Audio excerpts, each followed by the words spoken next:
time for the 49ers Rush podcast.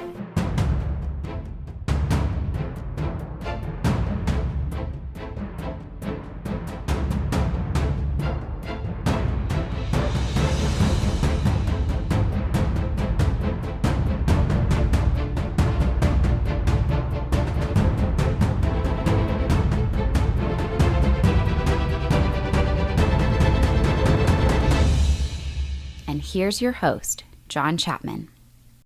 What is going on, faithful? It is absolutely incredible to be with you guys to talk some 49ers football. And this is, I have this episode circled every single year. We're going to offensive stats projection, every carry, every yard, every pass attempt, every reception, every touchdown. It's all going to be laid out today. Now, obviously, do I think that these are going to be ironclad or anything? No. This is a nerd alert, straight freaking Excel spreadsheet, taking formulas, implementing episode. So, all my fantasy football people, this one's for you. But the goal today is to walk away understanding what the ceiling and what the floor is for all these players if things go correctly or if they go poorly. So it's gonna be a stat heavy episode. Now, for those of you hashtag CCs, I love it. The Countdown crew, appreciate you guys. This is not a live episode, as you guys are finding that out. Here's why: my throat's been killing me for like a week now, and I keep recording, and I can't make it through about 15 minutes. So I'm gonna have to chop this episode up, put it all together, and get it to you guys. My throat's just not there. I don't know what happened. I feel fine. Workouts are going great. I just can't, I can't talk for, more than 15 minutes without my throat giving out. I don't want to do that on a live broadcast, and it's just bad news. Anyway, so I'm going to be piecing this together. All the hashtag CCs count. Appreciate everybody, all the loyalty listeners. This is awesome.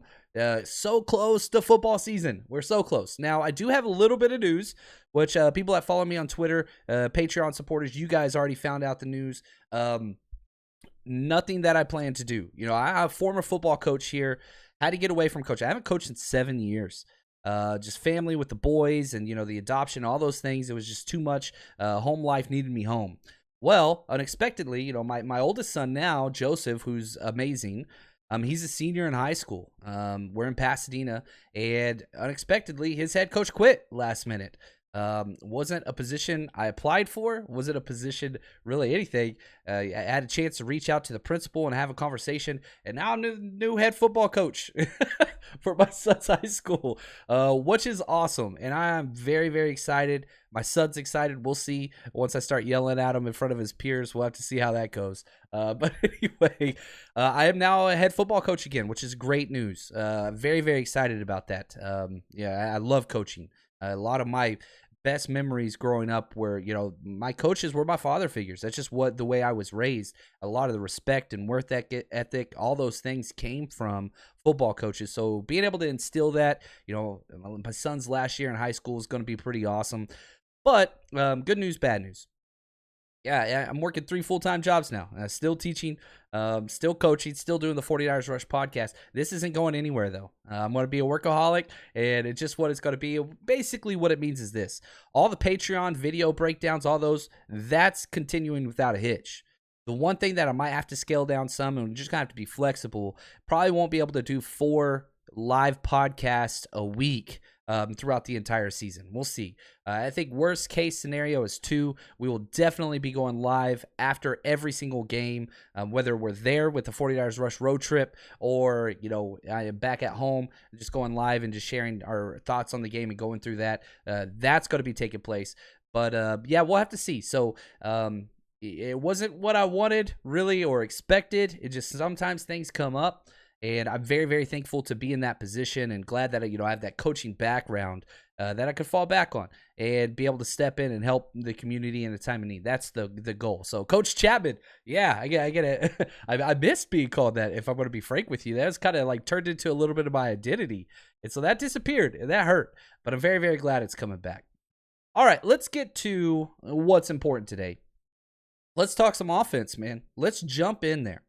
Now, here's the process that I went through, and it's stupid. I know it's dumb, but we've done really, really well with this in the past. Now, sometimes the personnel changes Like I'll project, running back 1, 2, 3, 4, and how many carries and yards and all those things. But as we know, 49ers running backs get hurt all the time. And so my numbers match for the running back and wide receiver 1 and all those. They don't match necessarily for the people because sometimes they get hurt. And so what I did is I went back through every single year that Kyle Shanahan has been here. And so offensive plays, for example, right? So I'll just walk you through how I came up with these numbers. 2017, the 49ers offense ran 1,058 plays. 2018, 1,003 plays. 2019, 1,012. 2020, 1,046. Add all those up, divide them by 4, find that kind of, mean or the average, 64.3 plays per game. That's what they averaged. And this year was a little bit more difficult because not only do you have to see what they did, the previous 4 years, now there's 17 games. Excuse me. So a lot of these projections, you got to add a whole nother game to it. So it's not even just total numbers. So the average over the 4 years that Kyle Shanahan has been here has been 1,029 plays per year. Okay. Well, I multiplied 64 plays times 17 games. That comes out with 1,088. So you're getting an uptick in plays per game, and that's going to affect everything. All the records, they're going to start to be thrown out the window. That's just what it is, especially offensively. Defensively as well with sacks and all that. It's offense drives everything. Stats are important, but whenever you're looking at national records, it's what it is. They're going to disappear. It's just what's going to happen. There are some anomalies. Like you look back, Jerry Rice scoring 22 touchdowns in 12 games in the short abridged season that cut short. Like, that should be a record. But now they're playing an extra 5 games on top of it. It's what it is. Reggie White, same thing. I think he had 21 sacks in 12 games before they expanded. Never going to be replicated again. But there are going to be people that have 20-plus sack seasons, and those will be the records. You take that for what you will. Now, let's start off with rush attempts. I felt like this was kind of every year just to kind of jump into this, and then everything starts to fall in place. Because first you figure out, okay, what's the run-pass percentage that Kyle Shanahan likes? And it changes, I noticed, depending on who the quarterback is. Funny thing is, I don't know why, Kyle Shanahan throws the ball more with Nick Mullins than he does with Jimmy Garoppolo. And I know all the Jimmy G haters are like, that's just what it is. So listen to these numbers, and then we're going to project how many carries, and then we're going to go through each running back, and I'm going to tell you how many carries, how many yards, all that stuff for each player. So in 2017, 408 carries. 2018, 423, saw an uptick. 2019, the year we went to the Super Bowl, and again, I'm just looking at only regular season numbers. So the playoff stuff, this is not factored into this equation. 2019, they jumped up to 498, 75 more carries than either of the 2 previous years. Jumped up huge. 2020, back down to 437. So dropped down 51 carries. And again, you spread that out over a 16-game season, is what it is. So the average between those 4 years is 441, or 27.5 carries per game. For those of you who have been around the 49ers Rush podcast for a while, hey, 30 carries per game, that's highlighted, it's underlined, it's bolded. That is one of the key stats in the Kyle Shanahan offense for victory, and he's noted it as such as well. I believe the stat was anytime they've had over 26 carries per game, I think they were like 22-1. Anytime they've had over 30 carries per game, they're undefeated since Kyle Shanahan showed up. You got to run the ball. So they've averaged 27.5 carries per game. I've got that ticking up this year to 30, okay? 30 carries per game. Now, why? 1, the new investment in the offensive line. 2, the new investment in the running backs, right? So, again, back to the offensive line, you get Alex Mack, you draft the second-round choice, you go get Aaron Banks. That's huge. That's a 40% line change upgrade, all right? 2 out of 5 starters. That's huge. You spend 2 draft picks on running backs and Trey Sermon and Elijah Mitchell. I think that's huge. And then perhaps even more than all this, your quarterback, okay? Trey freaking Lance, running quarterback, even though I don't think he's going to be running a lot. I'm going to go over how many touches I think that he'll have and all those things. But a big reason why I have it more is this. Here's my quarterback divide, I have Trey Lance making his first start week 11. All right. Now, we got to unpack that a little bit. I've talked about it before on here and a couple other podcasts. This is Jimmy G starting. I know there's the Trey Lance week 1 argument. That's fine. Whatever else. There's no way in hell the 49ers chose to keep Jimmy Garoppolo on here if he's not going to be starting at least week 1. It's his job to lose. That's just what it is. And I think Jimmy Garoppolo is going to play well. I'll go through the numbers here. But there's no doubt you have Jimmy Garoppolo ceiling. Trey Lance is not even in screen. It's off the charts.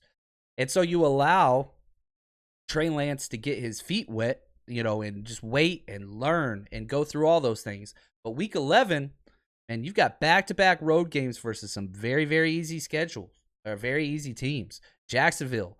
And that would give him enough time to get his rookie stuff out of the way before the playoffs. This team's playing for the playoffs, and I think that they're going to be in position for that. So if that transition takes place week 11, that gives Jimmy Garoppolo 9 starts because you have the bye week. Okay, so 10 weeks minus 1 week for the bye week. That's Jimmy Garoppolo. And then week 11, I've got Trey Lance jumping in. And we're going to see a little bit of an uptick in carries when Trey Lance comes in, just because of his skill set and what he brings. Not so much that he's going to be carrying the ball that much more, but because that's going to help the run game so much more because the linebackers have to sit and freeze now because, again, if Trey Lance pulls it, that dude can go to the house. So that's going to be kind of where that is. So we got our number, 30 carries a game, right, times 17. You go out there, you do all that. I have 513 carries this year. Now, that's a lot more than they've ever had. 498 was the previous most on the Super Bowl run. But, again, we have a 17th game.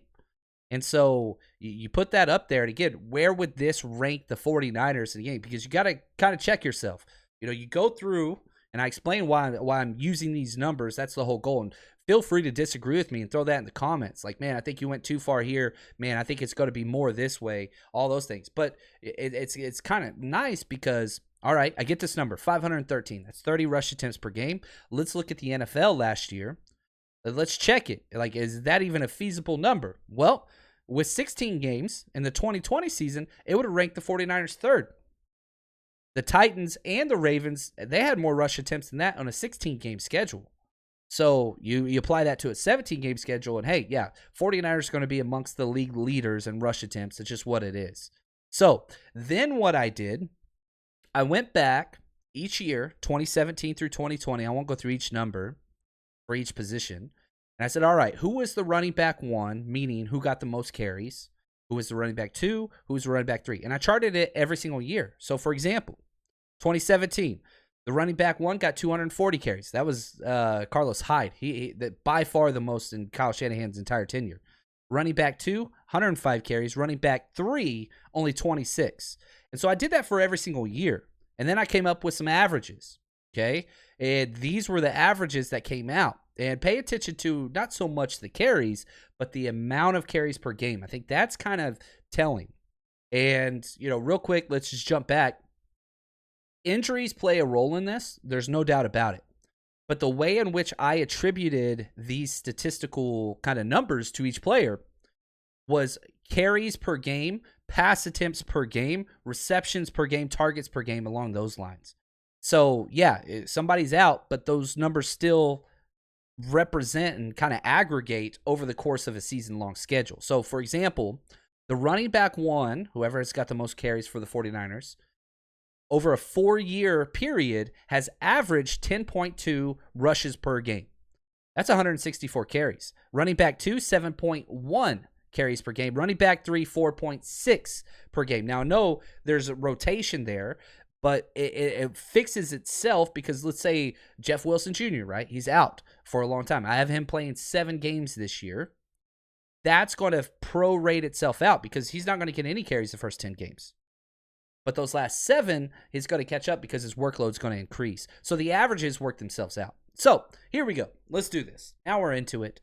Let's go through the actual numbers of the players themselves. I have Trey Sermon as the running back 1. Now, here, let me explain that. Raheem Mostert is the running back 1. There's no doubt about that.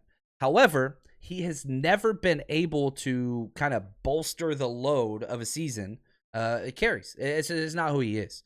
The most carries he has ever had in a season is 137. That's the most he's ever had. So I have Trey Sermon getting the most carries because, one, durability. Raheem Mostert can't stay healthy. Number two, the size, body, and play style is going to hold up better, and he's younger, a lot younger. So Sermon is my number one. And so what I did is I went back and I looked at that. Okay, 10.2 rush per game. So let's multiply that up. I rounded it up just a little bit to get my numbers even for this one. So I have him getting 11 carries a game. He's a rookie. He can handle it. We've seen that in the NFL. So 11 carries a game, 17 games. That's 187 carries. That's a lot. That's a little bit more than the average. But again, that 17th game, you got to remember, the averages, they're going to exceed this year. I have him getting 4.8 yards per carry. I don't have him hitting that 5 yard per carry mark. You multiply that out, I have him getting 897 rush yards, just under that 900 yard or the century mark for a rookie. But these are all rush yards, and I have him getting 7 touchdowns. Like, he's going to get those carries in the red zone. You remember, Kyle Shanahan always takes Mostert out whenever it's short yardage or whenever it's, goal line. He liked Jeff Wilson in that role, remember? He liked, Matt Breida to be in that role sometimes as well. But Jeff Wilson's out. He's not there. So I think Sermon, with his body, he's going to be there. So for Sermon, 187 carries, 897 rushing yards, 7 rushing touchdowns. That's a pretty damn impactful rookie year for sure. Running back 2, Mostert. Okay, I've got him getting 8 carries per game. Now, some games he's going to get a lot more. You can go back and you can talk about, okay, well, what about the NFC Championship? Man, he had all those carries. Yeah. That's an anomaly. You don't find that anywhere else. That's not how they're going to use him. They want him to last. So I have him getting 8 carries a game, which I think is a sweet spot. And again, that's an average. That's 136 carries. Remember, the most he's ever had a year is 137. So I have him 1 carry below that at 5.6. And with these players' averages who have been in the NFL, the rookies I did not do this with, I went with their career or their 49ers average in yards per carry, yards per reception, yards per pass attempt, all those things, right? So I'm not just like creating these numbers. This is what they have under Kyle Shanahan, even though those were, with Nick Mullins or a terrible offensive line that was injured or whatever else. So I'm not creating these numbers for the rookies, I am, but that is what Raheem Mostert is average, 5.6. So you multiply it's 5.6 times 136 carries, 761 yards. That's a pretty damn good year for a running back too. 5 touchdowns. That's Mostert. Gallman, I'll go a little faster on the later ones. I have him as the running back 3 just in carries, just at 2 a game. I don't think that he's going to be on the roster the whole entire year. I could definitely see him and Jeff Wilson Jr. flipping when Wilson Jr. gets healthy, if injuries don't take place or whatever else. So I have Wayne Gallman getting 34 carries at 4.3 yards per attempt. That's his average. That'll come out to 146 and 1 touchdown. So 146 rushing yards for Gallman and 1 touchdown. Jeff Wilson Jr. And another thing too, hold me accountable, baby. Because you know me, I'm going to brag. Like, I'm going to put it out there. It's easy to say, oh, I didn't think he's going to have a good year. Really? Here's exactly how many carries, how many yards, how many touchdowns I thought they were going to have. Hold me accountable. And, man, come after me on those losses. But we're a positive group here. You can come after me for the hits as well. And I'm going to be wrong on a lot of these. There's no doubt about it because we're going off of averages. There's going to be outliers. There's going to be injuries. There's going to be breakthroughs. There's going to be surprises. Those are going to take place. That's okay. Now, Jeff Wilson Jr., he's my running back 4. And I only have him playing in 7 games. But I have him getting 6 carries per game. Whenever he comes in, I think he's going to be maybe not the RB2, but he's going to be getting some work. There's no doubt about it. So at 6 carries per game for those 7 games, that's 42 carries at 4.4 yards per attempt. That's his average with us. It's 184 yards and 2 touchdowns. They love to use them around the red zone. I want to put more on there, but for me it just didn't work because again, Sermon, Mostert, they're going to be the guys, and then I think he's going to come in. Running back 5, Elijah Mitchell, I have him making this. I just have him at 1 carry per game because I think there's going to be probably 6 or 7 games where he gets no carries. with special teams and all that stuff. But if a running back goes down, he's going to jump up into that role. So there'll be some games where he gets 6 or 7 carries, but you prorate that over the year.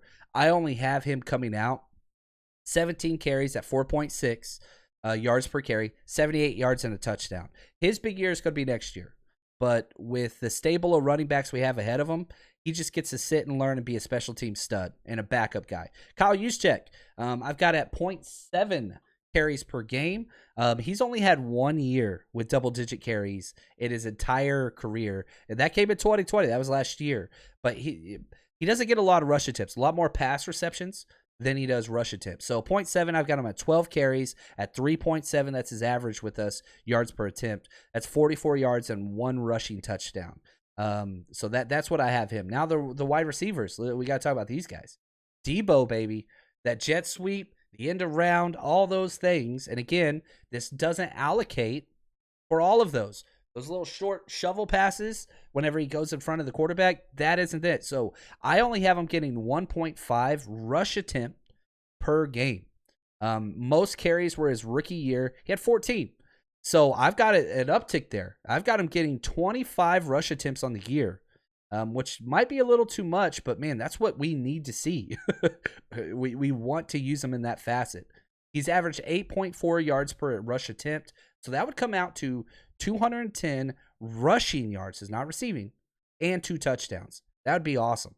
But again, if you want to taper that down a little bit, totally cool with that. But he needs the ball in his hand, and Kyle Shanahan kind of showed. Last year, he didn't use him as your prototypical wide receiver, put him in the backfield a lot of times. I think we're going to see a lot more of that. Brandon Ayuk, whom I just finished a full Patreon breakdown of Brandon Ayuk. If you want to go check that out, it was a lot of fun. He has not been, when Debo was out in weeks 2 and 3, we saw Ayuk being those end arounds, and obviously the freak, play where he did the hurdle and all that stuff. That was incredible. But he doesn't really get a lot of rush attempts. That's not really who he is. So I only have him at 0.6 rush attempts per game. It comes out to 10 carries on the year. He only had 6 carries the whole year last year. So keep pace with that. 12.8 rush yards per attempt. That's 128 yards. Kind of works out well. And then last but definitely not least, we have the quarterbacks. And again, I kind of talked to you just a little bit about how I have it. I have Jimmy Garoppolo starting 9 games. I have Trey Lance starting 8 games for that 17. So Jimmy G at 9 game starts. Got him at 2 per game. He's probably one of the most, hidden things, or what he's best at, is quarterback sneaks. The dude was 13 for 13 on 4th downs and goal line situations. Dude gets the job done there. He's not mobile, but those add up. And so 18 carries, 2 carries a game at 2.5 yards per rush attempt. That's his average. That's 45 yards. Trey Lance, 8 starts. I have him coming in at 4 rush attempts per game. I started off at 3. Then I was like, okay, 3.5. I was like, all right, 4. I don't want to go too much higher than that. And, man, you want to protect this guy. Now, could he come out and be, 6, 7 rush attempts per game? For sure he could. But that's not what I want. I want him to win with his arms. I want the running to be just an extra side thing. So that's 32 carries over those 8 games at 5.2 yards per carry. So that comes out to 166 rushing yards. Again, only 8 games. It's pretty damn solid. And 4 rushing touchdowns. I think he's going to be getting into the end zone. Now, why did I come up with 5.2 yards per carry? I went back with somebody who I think he's comparable to with his running style, Josh Allen. That's Josh Allen's yards per rush attempt. So I wanted to be conservative. I didn't want to go. You know me, I'm a Trey Lance guy. I love this dude. But 5.2 yards per rush attempt, that's exactly where Josh Allen has been through his young career. And I think he can at least do that. So that's kind of where I have him in the rush attempts. Now, after a quick word from our sponsor, we are going to jump into pass attempts. And that's what we got next up. So here we go. So excited to announce our new sponsor. This is a big one, Betonline.ag. Betonline.ag is one of my favorite betting sites, and here's the thing that separates it from everything else. In the offseason, They have so much NFL to bet on. It's an absolute blast. So head over there, use promo code 49ers Rush, all caps, one word, 49ERS, RUSH, again, 49ers Rush as your promo code. And what that's going to get you is they're going to match 50% of your first deposit up to $1,000. Now, rollovers apply on the bonus money. If you're not sure how that works, you can check that out on the site. But you can open an account for as little as $25. Again, please use our promo code, helps the podcast. But you could bet on NFL futures, over win totals for each team. They have the 49ers set at 10 wins currently, by the way. So if you're one of the people that thinks the 49ers are going to get 11 or more wins, go over there and make that bet. There's no reason not to. Coach of the Year, Rookie of the Year, MVP, who makes the playoffs and who doesn't, as well as some of the Game of the Year spreads. So, for example, if you want to bet the 49ers versus Tennessee Titans, that's up on there right now with the spread and all those things. There's so much to bet there. So, we're going to be doing some betting specials here. By the way, I'm taking the over on 49ers getting 10 or more wins. I think they're definitely going to get to 11 wins. So head over there, support the podcast, bet with us, make some money. We did really, really well last year. Again, that's betonline.ag, and make sure you use promo code 49ers Rush, all capital, one word, to help support the podcast. All right, I put down a couple more bets this last couple of days that I wanted to share with you over a BetOnline. First off, I didn't bet this one. But for week 1, I thought this was interesting. 49ers have Detroit. Shout out to Dan, wherever he's at, talking his trash. Or Don or whatever. It doesn't matter. It does matter. I love him. I'm always going to give him a hard time. Any Lions fan that shows up to Niners podcast, he's whatever. He's awesome. The 49ers are currently 7.5-point favorites on the road in Detroit week 1. That is the largest spread of the week. And they're a road team for week 1. So take that for what you want. But some long shot bets, some kind of season long bets. Nick Bosa, Defensive Player of the Year, is plus 1,200. So if you bet 10, which I did, you win $120. That's there now. He's got he's top 5 in odds. But if you want a long shot 49er for Defensive Player of the Year, you know where I'm going with this. Linebacker 1, baby, Fred Warner, plus 6,600. To win Defensive Player of the Year. Usually don't give it to linebackers. It's almost always defensive linemen, sometimes a corner. But, man, there's a possibility, and you can see this. And, again, this is a long shot bet. So, I bet 5 to win $330. You can take that for whatever you will. But go check those out. BetOnline.ag. Make sure you use promo code 49ers Rush or just follow the link in this video. I'll put it at the bottom. In the description. All right, let's get to pass attempts. This was weird because Kyle Shanahan, when he panics, he throws the ball. That's just who he is. Yeah, think back to 2017. Who are our quarterbacks? Yeah, Hoyer, and then you had CJ. He threw it 607 times, the most by far. 2018, 532. The year we went to the Super Bowl, 2019, 478. So he likes to throw the ball just way too much. And then 570 last year when he panics. It comes out to 34 pass attempts a game. Too many. It's too many. But what I have us doing for the year, I'm staying with that 34 per game. Multiply it times 17. Comes out to 575. So just 5 more pass attempts than what we did all of 2020. It kind of fits in there. I wish it was a little bit lower, but that's okay. Now, here's what I did as well. Now, I kind of worked backwards from here. I tried to stay within the completion percentage range of Jimmy Garoppolo, which usually is around 69%. Since he's been here, that's kind of who he is. So that's going to put us at 400 completions on 575 pass attempts. And then I started working with those numbers backwards. And again, you go into, I'm going to give you the total number for passing yards now. But again, this was the last thing I had to figure out because I went through each player, said, okay, these are how many targets. These are how many receptions they'll get based on their catch percentage, which is off because they've been having Nick Mullins, CJ Beathard, some injured Jimmy Garoppolo, things like that. But they try to figure those things out. But the passing yardage came out to 4,565, my projected total for the year. That would have ranked them 4th last year. But again, got to add in that 17th game. And if that average holds out, then they're pretty close to the middle. They're going to be about, 11th or 12th with that number that I gave them. So here's the quarterback kind of numbers that I have. Jimmy Garoppolo, again, just 9 starts. I've got him going 236 completions to 333 pass attempts. That puts him at 71% completion percentage. It would be the best he's done with the 49ers, but look at the tools he got. You look at the offensive line upgrades. This is by far the best situation he has ever played in. Now, he comes out 71% completion percentage. He's going to throw for just over 2,500 yards, 2,548 yards, 14 touchdowns, 7 interceptions. Stayed with his ratios that he always got those interceptions that come out of nowhere. Excuse me. But 14 touchdowns to 7 interceptions. Then we got Trey Lance. And, man, I kept having to, finesse these numbers and, okay, let's move some of this there. He's a rookie. He's got accuracy issues. Those are facts. Those are issues. So in 8 games, again, one less than Jimmy Garoppolo, I have him as a 67% completion percentage passer, and I think I'm being a little too kind. I really do. I think it should be lower than that, but this is where I ended up, and I was like, you know what? This is where I think he's going to be. So I have him going 164 for 242. So 164 completions to 242 attempts, 67%. Comes out to just over 2,000 yards passing, 2017 yards, 11 touchdowns, and 7 interceptions. Now, I know. Trey Lance doesn't turn the ball over. He's going to.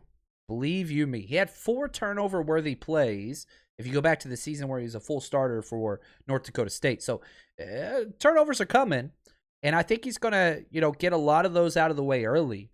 And so that's why I have, Jimmy Garoppolo, 9 starts, 7 interceptions. Trey Lance, 8 starts, 7 interceptions. But it gives you those numbers. And it just kind of lets you see kind of where I expect things to go. Now, the question isn't, man, why don't you just stick with Jimmy Garoppolo? I'm telling you this right now. The reason why you don't is because Trey Lance isn't better right now. I don't think that he is. He can be better by the times of the playoffs. You don't want to go into the playoffs hindered with Jimmy Garoppolo. I don't think that he's hindered, but you don't have that when things break down. You don't have that extra juice to go get the play. And that's exactly why you trade up all that capital for Trey Lance. You got a bigger arm. You're going to push the ball downfield more. He's going to be able to extend plays. He's got the running ability. He's got all those things. So give him time, and that's why you make the switch week 11, in my opinion. Again, I could be way off. It's happened once before. It's happened more than that. I have it a lot of times. But here we go. Real quick word from our sponsor. All right, fantasy football peeps, do we have something for you? Fantrax is putting together a tournament for 49ers Rush Podcast and Eat Sleep Fantasy. We're kind of partnering to put this together. It's completely free. You're going to play in a best ball tournament against me and the staff at Eat Sleep Fantasy. And if you beat any of us, you get a ticket for each one of us that you beat. Now, here's how best ball works. Again, completely free. Doesn't cost you a penny. All you're going to do is you will get a salary, $300, to build your 18-person roster, your quarterbacks, wide receivers, whatever else. Each week, the computer puts your best players in the lineup after the week. So you draft, and you're done for the year. This is easy. No time commitment, no money. This is an awesome way to build a community and to see if you can beat me, which I'm going to be honest with you, I'm pretty good at this stuff, so we'll see what happens. But I'm rooting on you. So head to fantrax.com/ESF, and here's what you win. If you beat me or any of the staff over there, you get a raffle ticket, and listen to this prize list. Autographed Joe Montana jersey, autographed Willie McGinest, autographed DJ Moore, autographed Keenan Allen jersey, autographed Calvin Ridley, Amari Cooper, all courtesy of our partners over at Fantrax. This is an absolute blast and a win-win. Cost nothing. All you do is go to fantrax.com/ESF or follow the link in this video, and that's it. Set up your account for free, set your lineup, and you're done. We'll keep pace and track this throughout the year to be a lot of fun. So go over there, check it out, fantrax.com/ESF. If you have any questions, as always, please don't hesitate to reach out. All right, this was probably my favorite aspect of doing all these projections. That's receptions. Oh man, because you got wide receivers, you got tight ends, you got running backs, you got fullbacks, you got all this stuff. This is where it got like, all right, this is just way too much. And it took me several days. Like, this took a lot of time. I got Excel open. I've got, all the Pro Football Reference things. I've got Word going on and just like, calculating all this stuff. Like, I'm not that smart. I'm just gonna be honest. But yeah, it was a couple days in the life of an accountant, I assume. I don't know. But so let's start with the wide receivers. And again, very similar to what I did with running backs, I tracked how many receptions the wide receiver 1 got each year for all 4 years, the wide receiver 2, the wide receiver 3. And man, it probably, one of the things that stood out to me the most, we don't throw the ball to a wide receiver 1. Since Kyle Shanahan showed up, the most receptions that a wide receiver 1 has had since 2017 is 60. That was last year. It was Brandon Ayuk, 60 receptions. Listen to this. 2019, 57 receptions. 2018, 42. 2017, 56. And, man, it's like, what? That's not a lot of receptions at all. The 49ers have been void of top-tier wide receiver talent until now. And, again, the guy that led the team in receptions last year, Brandon Ayuk, he had 60. He only started 11 games. And it was with Nick Mullins. Like, so it's kind of hard to base and project on what's happened in the past. You're not going to have bad quarterback play. You got Jimmy Garoppolo out there now and Trey Lance, who's going to be coming in. You're going to be fine. There's no Nick Mullins. There's no CJ Beathard coming through that window. There's no Brian Hoyer. That's not where we are. So we're going to be okay. Now, and I'll say this. I put this trivia question out there on Twitter the other day. I was like, who was the last wide receiver before Brandon Ayuk to have 60-plus receptions with the 49ers? And almost everybody got it wrong. I was like, Anquan Bolden, T.O., Pierre Garçon. Nope. Jeremy mother effing Curley. Like, who would have guessed? Like, that is a trivia question right there. And it took me a while to go back and look for it. Jeremy Curley was the last wide receiver to lead the team in receptions with over 60. That's not good. That's not good. So, I went through and how many receptions per game for the wide receiver 1, 2, and 3. It wasn't much. The wide receiver 1 has averaged 3.3 receptions per game. That's like among the NFL's least. Obviously, George Kittle's going to skew these numbers because he's the tight end one. I don't count him as a running back. So that's where he is. Now, the wide receiver 2, 2.4 catches per game, and the wide receiver 3, 2 catches a game. So they spread the ball around, which is a good thing. So here are the projections. I got Ayuk with the most, 4.5 receptions per game. So I'm taking a little bit of a leap here because 3.3 has been the average for the wide receiver 1. I'm saying, I'm so high on Ayuk. Dude's going to be a beast. And I don't even like these numbers. Like, I feel like I'm still selling him short, and I juiced him a little bit. So at 4.5 catches per game over 17 games, that comes out to 77 receptions, which is good. Man, I think he could have more. I really, really do. And again, 12.5 yards per catch. That's what he averaged. That comes out to 962 yards and 7 touchdowns. And you're like, just below the 1,000-yard mark. But you go back and you look at what his rushing projections were. He had 128 rushing yards. So that's going to bump him over the 1,000-yard mark with 7 touchdowns. I'm telling you right now, the person that is going to gain the most from the quarterback change is Brandon Ayuk. The most. Because now we have a deep-throwing quarterback. That's going to be huge. So Ayuk's going to be a little bit slower to start the year, I think. But once that quarterback switch is made to Trey Lance, I love this dude. I'm telling you, he's going to be so damn good. Number 2 is Debo, 2.8 attempts or catches per game. Again, he's getting a lot of those rushing, attempts and all that stuff. So he's going to come out to 51 receptions at 13.3 yards per catch. That's what he's averaged with us. That comes out to 678 and 3 touchdowns. That's a pretty damn good year. And again, going back and double checking with the rush attempts, he's got 210 rush yards with 2 touchdowns. So he's going to have a decent year. Pretty close to 1,000 total yards, 5 total touchdowns. Not too bad for a wide receiver too. Jalen Hurd. Oh man. that's who I have as the wide receiver 3. Just 1.5 catches per game. I think it's going to be a whole bunch of guys as that wide receiver 3 spot. So I've got him at 25 receptions at 11.5 yards per catch, 287 and 2 touchdowns, because if he does play, if Jalen Hurts plays, he's getting touchdowns. That number is probably a little too low. If Jalen Hurts on this active roster week 1, touchdowns, he's going to be getting 4 or 5. That's just it's his role. He's going to be a red zone target. Richie James, 1.3 catches per game. That's what he's been at, actually. 22 receptions, 7.3 yards per reception, which was among the league lowest. But that's his average with us. 169 total yards. I got Sanu getting half a catch a game, so 8 receptions, 10.5 yards, 84 yards, and then Trent Sherfield. He's going to be a spot fill-in guy, but 5 receptions for 60 yards on the year. That's what I got him at. Now, tight ends.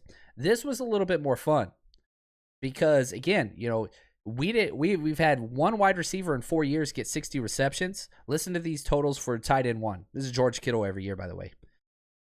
His rookie year, 43 catches. Okay, next year, 88.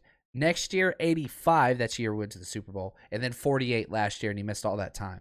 So, these are why the targets and receptions are so low for wide receivers, because we have the best tight end in football. That's just all that there is. So, my projections there, I have Kittle getting 5 receptions a game. Comes out to 85 receptions at 13.6 yards per reception. That's what he's averaged.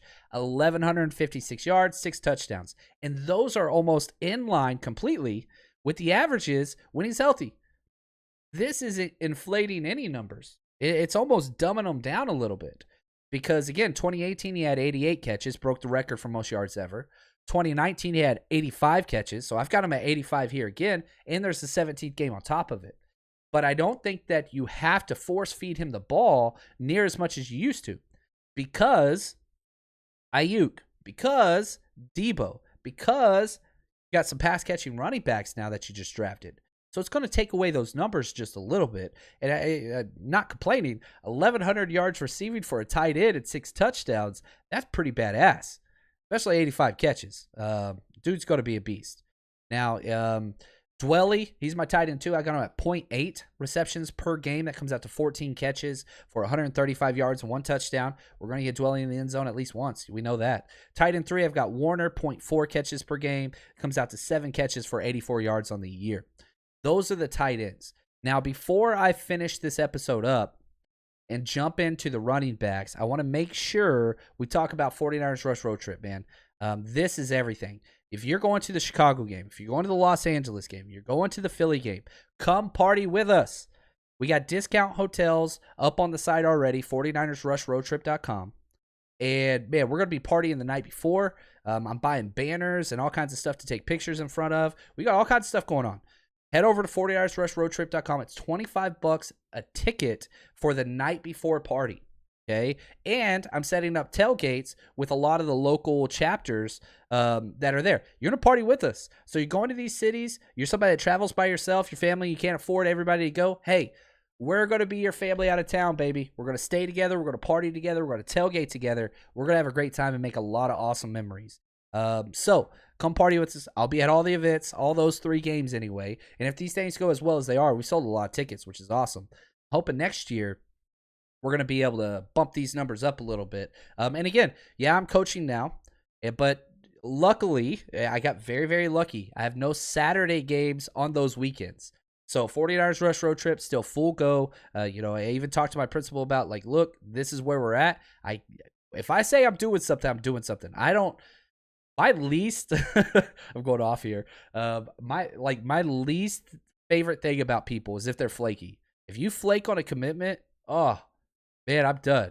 I understand emergencies happen. I get that.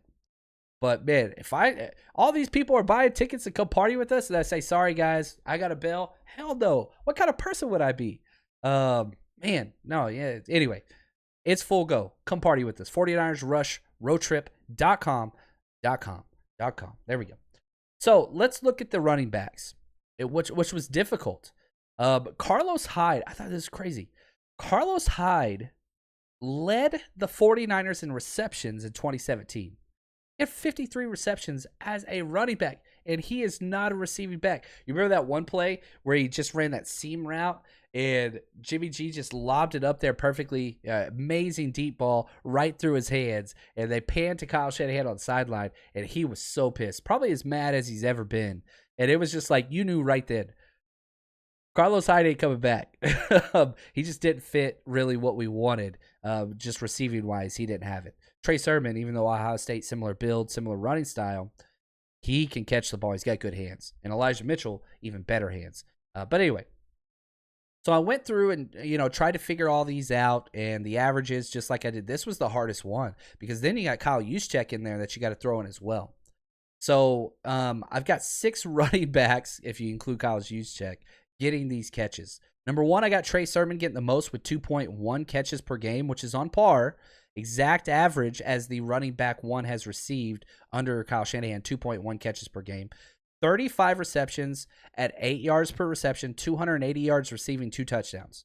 So again, you look at Trey Sermon, pretty damn stellar rookie year because I've got him rushing for right at 900 yards and 7 touchdowns. Now you're going to tack on all these yards, 280 and 2 touchdowns. I mean, this dude's almost double-digit touchdowns and over 1,000 all-purpose yards as a rookie. Stepping into one of the best situations in the NFL. I mean, dude hit the jackpot. That's all there is to it. Mostert, RB2, 1.5 catches per game, which again is the average for the running back 2.